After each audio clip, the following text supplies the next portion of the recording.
మంత్రులు ఏంది ఇప్పుడు రేవంత్ రెడ్డి పైన కోపం కూడడానికి ముఖ్యమైనటువంటి రీజన్ ఒకటే. చాలా మంది సీనియర్ సంబంధించినటువంటి లీడర్లు ఉన్నారు కాంగ్రెస్లో. రేవంత్ రెడ్డి ఏదైనా డిసిషన్ తీసుకుంటే అట్లీస్ట్ ఉత్తమ్ కుమార్ రెడ్డినో బట్టి విక్రమార్కనో కోమటిరెడ్డికో చెప్పాలి కదా, చెప్పే పరిస్థితి లేదు. ఇక ఉత్తమ్ కుమార్ రెడ్డి బట్టి విక్రమార్కని మొత్తం కార్నర్ చేసిండు రేవంత్ రెడ్డి, పక్కన పెట్టేసిండు. వాళ్ళకి ఏ ముచ్చట చెప్పాడు, అట్లీస్ట్ మంత్రులు చెప్పేటటువంటి ముచ్చట రేవంత్ రెడ్డి వినడు. ఇక మంత్రుల కోపం రాదా? రేవంత్ రెడ్డి పైన అసంతృప్తి అసహనంతో ఉండరా? కాంగ్రెస్ పార్టీ ఎమ్మెల్యేలేమో మంత్రులను కలుస్తురట.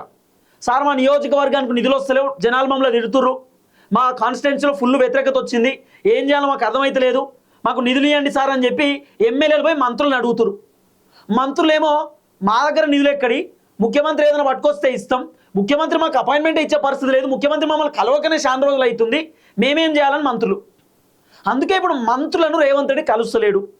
పాపం మంత్రులు కూడా ఎమ్మెల్యేలను కలిసే పరిస్థితి లేదు. ఎందుకంటే ఎమ్మెల్యేలు ఏం చెప్తారు చెప్పు, అంటే మంత్రులు ఎమ్మెల్యేలకు ఏం చెప్తారు చెప్పురి, ఏమని చెప్పుకుంటారు? ఇప్పుడు నియోజకవర్గంలో ఉన్నటువంటి జనాలకు ఏదైనా బాధ వస్తే ఎమ్మెల్యే దగ్గరికి పోతారు. ఎమ్మెల్యేకి ఏదైనా బాధ వస్తే డైరెక్ట్ ముఖ్యమంత్రి కాడికి పోరు, వాళ్ళ మంత్రికి చెప్తారు. మంత్రి గారు ఇట్లా పరిస్థితి, ఇట్లా వ్యవహారం, ఏం చేయాలో అర్థమవుతుంది అంటే అప్పుడు మంత్రి పోయి ముఖ్యమంత్రికి చెప్పాలి.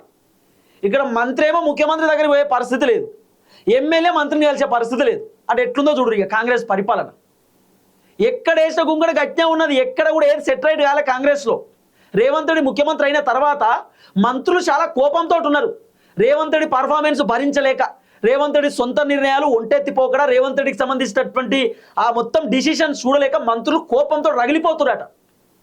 ఇప్పుడు బట్టి విక్రమార్క ఉన్నాడు, ఆయన పైన అనేకమైన ఆరోపణలు వచ్చినాయి.